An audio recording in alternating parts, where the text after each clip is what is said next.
देखो बिहार बोर्ड वाले बच्चे को 4 फरवरी का जो ना पॉलिटिकल साइंस का एग्जाम होने वाला है, और यहाँ पर 50 ऐसे ऑब्जेक्टिव बताऊंगा पॉलिटिकल साइंस का जो सेम आपके आ जाएंगे एग्जाम में 100%। जो आपका जो ऑब्जेक्टिव आने वाला है 100 गो में से आपको 50 को शायद आपको फिलअप करके आना है, तो यहाँ पर 50 गो ऑब्जेक्टिव बताऊंगा जो एग्जाम में आ जाएगा। तो 50 गो ऑब्जेक्टिव, उसके बाद 20 को दो नंबरिया प्रश्न बताए जाएंगे जो आपके 100% 10 से 15 को आपको लड़ जाएगा, इसकी पूरी गारंटी लेंगे। इस वीडियो को देखने के बाद बहुत फायदा आपको होने वाला। पॉलिटिकल साइंस वाले विद्यार्थी जरूर इस वीडियो को देखेंगे। देखिए सबसे पहले हम लोग समझते हैं पहला प्रश्न क्या। पहले ऑब्जेक्टिव देखते हैं 50 को, आखिर 50 को ऑब्जेक्टिव क्या है। पहला प्रश्न बोले भारतीय संविधान को कब लागू किया गया था, तो भारतीय संविधान को 26 जनवरी 1950 को लागू किया गया था। अगला प्रश्न देखते हैं प्रश्न नंबर 2। देखो 1930 बोले 1930 में गांधी जी ने किस आंदोलन की शुरुआत किया था, तो 1930 में गांधी जी जो है ना वो सविनय अवज्ञा आंदोलन की शुरुआत किए थे। ये हो जाएगा ऑप्शन। आगे 3 नंबर प्रश्न देखिए, बोले भारत के प्रथम उपराष्ट्रपति कौन थे। देखो भारत के प्रथम उपराष्ट्रपति कौन थे, तो डॉक्टर श्री राधा कृष्णन हो जाएगा। इन्हीं के उपलक्ष्य में हम लोग क्या करते हैं, टीचर डे मनाते हैं, यानी डॉक्टर एस राधा कृष्णन। ठीक है, डॉक्टर सर्वपल्ली राधाकृष्णन बोलेंगे इनको। ठीक है, अगला प्रश्न देखिए 4 नंबर प्रश्न क्या दिया है। बोले भारत में द्वितीय आम चुनाव कब हुआ था, तो इसका सी हो जाएगा, करेक्ट आंसर आपका सी हो जाएगा। ठीक है, आगे प्रश्न देखते हैं, सारे इंपॉर्टेंट प्रश्न एकदम 100% आपको लड़ जाएंगे। पॉलिटिकल साइंस वाले विद्यार्थी तैयार हो जाए। भारतीय संविधान का निर्माण किसने किया था, डॉक्टर भीमराव अम्बेडकर ने, मार लेंगे। ठीक है, आगे प्रश्न बढ़ते 6 नंबर देखिए। बोला है हैदराबाद का भारतीय संघ में विलय किस प्रकार हुआ था, यानी हैदराबाद जो था वो भारत में किस प्रकार मिलने का कार्य किया था, तो बलपूर्वक वो मिलने का कार्य किया था। ठीक है, आगे प्रश्न देखते हैं 67वां प्रश्न बोल रहा है, 7वां प्रश्न बोल रहा है कि भारत में सुदूर पूर्व क्षेत्रों के पुनर्संगठन या पुनर्गठन किस संशोधन अधिनियम के द्वारा किया गया था, तो ऑप्शन 27वां संविधान संशोधन हुआ था, उस अधिनियम 72 के 1972 के द्वारा किया गया था। ऑप्शन ए मार लीजिएगा। ठीक है, अगला प्रश्न देखते हैं यहाँ पर 8 नंबर प्रश्न देखिए। बोला प्रथम पंचवर्षीय योजना में कुल कितने रुपए की व्यवस्था की गई थी, तो प्रथम जो पंचवर्षीय योजना हुआ था उसमें 3870 करोड़ रुपए की व्यवस्था की गई थी। आगे प्रश्न देखते हैं 9 नंबर प्रश्न देखिए। 9 बोला कि किस पंचवर्षीय योजना को औद्योगिक एवं परिवहनीय योजना के नाम से भी जाना जाता है, तो बी द्वितीय पंचवर्षीय योजना को जाना जाता है। ठीक है, 10 नंबर प्रश्न देखिए। 10 नंबर प्रश्न भारतीय विदेश नीति के निर्माता के रूप में निम्नलिखित में से किन्हें जाना जाता है, यानी विदेश नीति के रूप में किन्हें, तो वो पंडित जवाहरलाल नेहरू थे, इनको विदेश नीति का पूरा ज्ञान था। आगे देखते हैं 11वां प्रश्न, शीत युद्ध की समाप्ति किस घटना के बाद माना जाता है, शीत युद्ध की समाप्ति जो था वो किस घटना के बाद हुआ था, तो सोवियत संघ के विघटन के बाद हुआ था। ठीक है, आगे देखते हैं 12वां प्रश्न बोले केंद्र में जनता पार्टी किस वर्ष सत्ता में आई थी, तो 1977 में आने का काम किया था जनता पार्टी। ठीक है, आगे देखते हैं 13वां प्रश्न देख रहे हैं, बोले कि दल बदल क्या है, तो दल बदल क्या है, तो दल बदल चुनाव में विजयी होने के बाद एक दल को छोड़कर अन्य दल में सम्मिलित होना, ये दल बदल कहलाता है। एक दल को क्या है ना कि अगर कोई पार्टी जीत गया तो वो क्या करेगा, हारे हुए पार्टी को छोड़कर दूसरे पार्टी में चले, तो ऑप्शन ए मार लीजिएगा। ठीक है, आगे प्रश्न देखिए 14 नंबर प्रश्न क्या है। 14 नंबर आपका प्रश्न है कि बिहार आंदोलन के मुख्य सक्रिय नेता कौन थे, जिनके नेतृत्व में जो है ना आगे आंदोलन बढ़ने का कार्य किया, तो वो थे जयप्रकाश नारायण। 1974 में ये बहुत सक्रिय इनका आंदोलन चला था जिसका नाम था संपूर्ण क्रांति। आगे 15 नंबर जो प्रश्न बोल रहा है कि जयप्रकाश नारायण बिहार आंदोलन को आगे बढ़ाने के लिए छात्रों के सामने कौन कौन सा सत्य रखने का काम किया था, तो वो अहिंसक, यानी आंदोलन अहिंसक होना चाहिए, यानी ये वाला शर्त रखे थे वो कि आंदोलन जो अहिंसक मतलब पूरे भारत में फैल जाना चाहिए। बी मारिएगा। अगला प्रश्न देखते हैं यहाँ पर 16वां प्रश्न आपका है कि भारतीय संविधान के किस भाग को संविधान की आत्मा कहा जाता है, भारतीय संविधान का कौन ऐसा भाग है जिसको संविधान का आत्मा के रूप में जाना जाता है। ठीक है, तो यहाँ पर करेक्ट जो आंसर मानेंगे वही हो जाएगा, प्रस्तावना को ही संविधान की आत्मा मानी जाती है। आगे देखिए यहाँ पर 17वां प्रश्न है कि संविधान द्वारा किस भाषा को राज्य भाषा का दर्जा दिया गया था, तो हिंदी को दिया गया संविधान के द्वारा। ठीक है, चिपको आंदोलन का मुख्य उद्देश्य क्या था, तो चिपको आंदोलन का मुख्य उद्देश्य पेड़ पौधों की सुरक्षा मतलब पर्यावरण की सुरक्षा था। बी मारेंगे।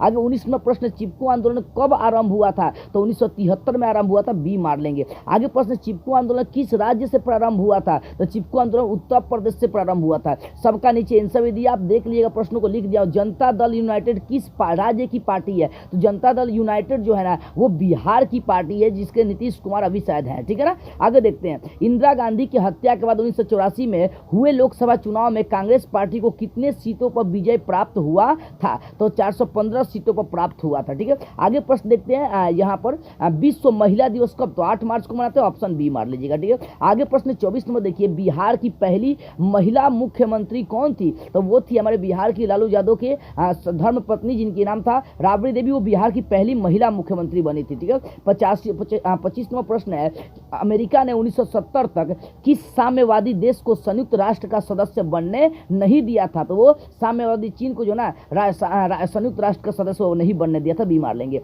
आगे 26वां जो प्रश्न है बोल रहा है, देखो यहाँ पर क्यूबा मिसाइल संकट के समय अमेरिका के राष्ट्रपति कौन थे? तो वो थे John F Kennedy. Option A complete हो जाएगा। ठीक है, आगे 27वां प्रश्न बोला ताशकंद समझौता कब हुआ था? तो 1966 में हुआ था ताशकंद समझौता। आगे ताशकंद समझौता किन दो देशों के बीच में होने का कार्य किया था? तो भारत और पाकिस्तान के बीच हुआ था ताशकंद समझौता। आगे देखते हैं ऑप्शन, अगला प्रश्न बोला है 29 नंबर की, विश्व राजनीति में दूसरी दुनिया के अंतर्गत कौन से देश आते हैं? विश्व राजनीति में दूसरी दुनिया के अंतर्गत कौन सा देश आता है? तो सोवियत संघ के देश आते हैं। ये विश्व राजनीति में सबसे आगे दूसरे नंबर पर माने जाते हैं। आगे 30 नंबर जो प्रश्न है, अमेरिका के वर्ल्ड ट्रेड सेंटर पर हमला कब किया गया था? अमेरिका का वर्ल्ड ट्रेड जो सेंटर था उस पर हमला कब किया गया था? तो 11 सितंबर 2001 ईस्वी को किया गया था। ठीक है, आगे देखते हैं 31 नंबर प्रश्न बोले बराक ओबामा किस देश के राष्ट्रपति थे? तो अमेरिका के थे बराक ओबामा। ठीक है, आगे देखते हैं 32वां प्रश्न है कि यूरोपीय आर्थिक सहयोग संगठन की स्थापना किसने किया था? तो इसका 1900 मतलब कब किया गया था? तो 1948 में किया गया था। ठीक है, आगे प्रश्न देखते हैं, हिंदी चीनी भाई भाई का नारा कब दिए? पंडित जवाहरलाल नेहरू दे रहे थे। ये जानते हैं कब नारा दिया गया था? 1954 से 1955 के बीच में ये नारा दिवा रहे थे पंडित जवाहरलाल नेहरू, हिंदी चीनी भाई भाई। और 1962 में युद्ध करके हम लोगों का बहुत सा जमीन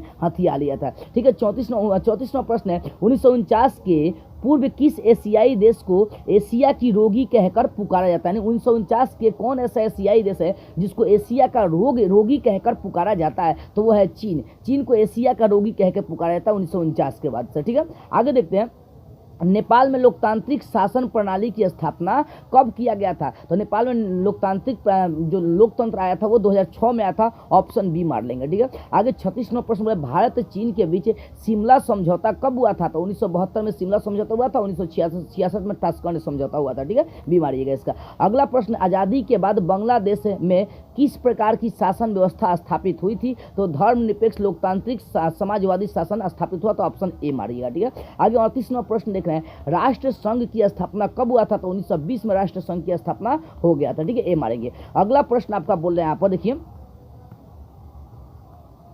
अगला प्रश्न आपका बोल रहे हैं यहाँ पर 39वां प्रश्न बोल रहा है कि राष्ट्र संघ की स्थापना का मूल उद्देश्य क्या था? तो राष्ट्र संघ की स्थापना का मूल उद्देश्य क्या था? तो 39 का करेक्ट आंसर हो जाएगा आपका डी, उपयुक्त सभी वाला ऑप्शन इसमें से टच कर लेंगे। ठीक है, अगला प्रश्न देखते हैं यहाँ पर हम लोग 40वां प्रश्न देखिए। 40वां प्रश्न बोले कि सोवियत संघ को राष्ट्र संघ से कब निकाला गया? जो सोवियत संघ था उसको राष्ट्र संघ से कब हटा दिया गया था? तो 1939 में उसको निकाल दिया गया था। और 1990 में उसका विघटन हो गया था सोवियत संघ का, जो USSR के नाम से जाना जाता है, जिसको हम लोग रूस के नाम से जानते हैं वर्तमान में। ठीक है, आगे 41वां प्रश्न देखिए क्या है। 41वां बोले परंपरागत सुरक्षा नीति के प्रमुख तत्व कौन है? तो इसका प्रमुख तत्व ये सभी होगा, शक्ति संतुलन, गठबंधन बनाना, सामूहिक सुरक्षा। ऑप्शन डी मार लेंगे। ठीक है, अगला प्रश्न 42, गठबंधन का क्या अर्थ है? तो गठबंधन का अर्थ होता है सैन्य आक्रमण या अपनी सुरक्षा के लिए राष्ट्रों के बीच क्या करना? गठबंधन करना, अपनी पार्टी बचाने के लिए आपस में मिलना। ऑप्शन ए मारेंगे। आगे देखो यहाँ पर 43वां प्रश्न है, मानवाधिकार दिवस कब मनाया जाता है? 43, तो 43 का करेक्ट आंसर हो जाएगा ए हो जाएगा, 10 दिसंबर को मानवाधिकार दिवस मनाया जाता है। आगे 44वां जो प्रश्न बोल रहा है कि संयुक्त राष्ट्र की महासभा ने मानव अधिकारों की विश्वव्यापी घोषणा का प्रस्ताव कब पास किया था? तो इसका करेक्ट आंसर हो जाएगा सी, 1948 में पास करने का कार्य किया था। आगे 45वां प्रश्न,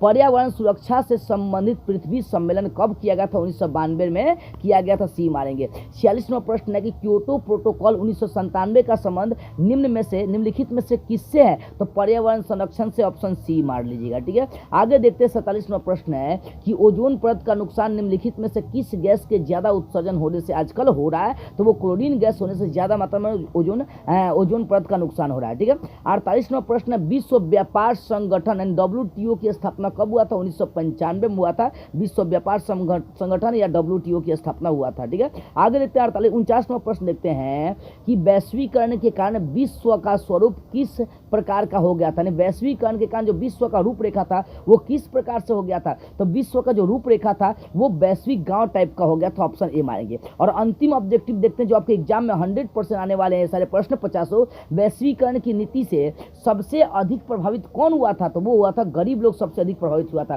तो इस तरह से मैंने आपको 50 ऑब्जेक्टिव कंप्लीट करा दिया। ये 50 ऑब्जेक्टिव है और ये पॉलिटिकल साइंस का 50 वीवीआई प्रश्न है, इसलिए आप लोगों से बोलना चाहूँगा ये 50 ऑब्जेक्टिव जाकर देख लीजिए और जाके एग्जाम में एकदम फाड़ के मार्केट बना कर आइएगा वहाँ से, ठीक है। तो इस तरह से आपका 50 ऑब्जेक्टिव कंप्लीट हुआ। अब जैसे 2 नंबरिया प्रश्न आपको 20 को बता देते हैं, आप सिर्फ देख लीजिए, स्क्रीनशॉट ले लीजिए। यही प्रश्न आने वाला, दल बदल से आप क्या समझते हैं, तो इसका आंसर यहाँ पर दिया हुआ है। थोड़ा सा इसको समझाऊंगा तो क्या होगा, थोड़ा समय लग जाएगा इसमें। दल बदल मतलब क्या होगा, कोई भी पार्टी जब जीत जाता है तो क्या करेगा, दूसरी पार्टी में अपनी पार्टी बचाने के लिए जाकर मिल जाता है, वो हो गया वो, ठीक है। तो इसको पढ़ लीजिएगा, स्क्रीनशॉट ले लीजिएगा। दूसरा प्रश्न देखते हैं। दूसरा प्रश्न आपको बोल रहा है कि द्विराष्ट्र सिद्धांत क्या है, तो इसका आंसर यहाँ पर है, आप देख लीजिए, स्क्रीनशॉट लेकर इसको 1-2 बार पढ़ लीजिएगा, ठीक है। द्विराष्ट्र सिद्धांत।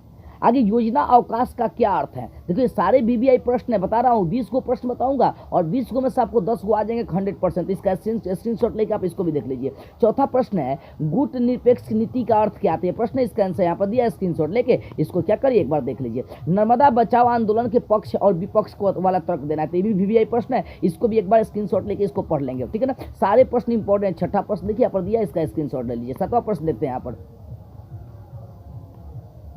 7वां प्रश्न देखिए, 7वां प्रश्न आपको दिया यूरोपीय संघ की स्थापना क्यों की गई थी, तो यहाँ पर लिखा हुआ इसका आंसर आप देख सकते हो। थोड़ा समझाऊंगा तो बहुत लंबा लग जाएगा समय, इसलिए आप इसको देख कर 1-2 बार पढ़ लेंगे, आपको याद हो जाएगा। नई विश्व व्यवस्था क्या है, इसका आंसर यहाँ पर लिखा है, इसको देख लेंगे, ठीक है। अगला प्रश्न देखते हैं 9 नंबर, बोला अमेरिकी वर्चस्व की सैन्य शक्ति के रूप की व्याख्या करना है, ठीक है। तो 9 का करेक्ट आंसर जो है ना आप मार लेंगे, मतलब 9 का जो आंसर होगा यहाँ पर दिया, आप इसको देख के एक बार पढ़ लेंगे। 10वां प्रश्न वैश्वीकरण में प्रौद्योगिकी का क्या योगदान है, तो इसका आंसर यहाँ पर दिया, इसको देख लेंगे, ठीक है। 11वां प्रश्न है कि यहाँ पर देखिए बोले कि कांग्रेस पार्टी के उदय और पतन का मुख्य कारण क्या है, जो पंजा छप आज खत्म हो गया धीरे, इसके पतन का क्या मुख्य कारण है, आंसर देख सकते हैं, स्क्रीनशॉट ले लीजिए, आंसर दिया है, ठीक है। इसको थोड़ा सा आगे बढ़ा रहा हूँ, ये वाला आप करेक्ट आंसर मार सकते हैं इसका, ठीक है। अगला प्रश्न बढ़ते हैं 12वां प्रश्न।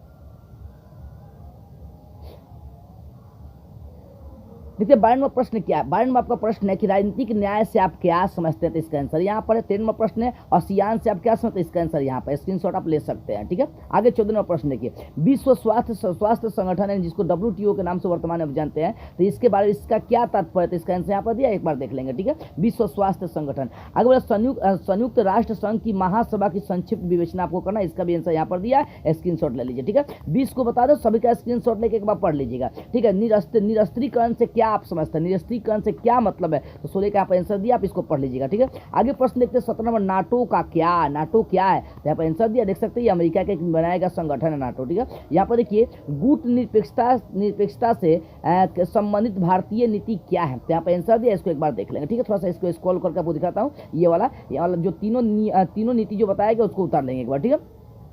19 नंबर जो प्रश्न है वो देखिए, 19 नंबर प्रश्न है कि भारत के 5 राष्ट्रीय दलों के नाम लिखना है, तो भारत के 5 को राष्ट्रीय दल का नाम लिखना है। भारतीय कांग्रेस पार्टी, राष्ट्रवादी कांग्रेस, राष्ट्रीय जनता दल, भारतीय कम्युनिस्ट, मार्क्सवादी कम्युनिस्ट ऑफ इंडिया भी बोल सकते हैं, या जनता पार्टी के नाम से प्रसिद्ध है बीजेपी, वो भी बोल सकते हैं। ये सब लगभग 5 को लिखना था, 8 को यहाँ पर बता दिया, ठीक है, स्क्रीनशॉट ले लीजिएगा। और अंतिम प्रश्न जो वो देखिएगा, अंतिम प्रश्न बोले कि एक ध्रुवीय विश्व क्या है, तो इसका आंसर यहाँ पर दिया, एक बार पढ़ लेंगे। तो मैंने 50 ऑब्जेक्टिव आपको बता दिया, 50 ऑब्जेक्टिव में 50 आएगा,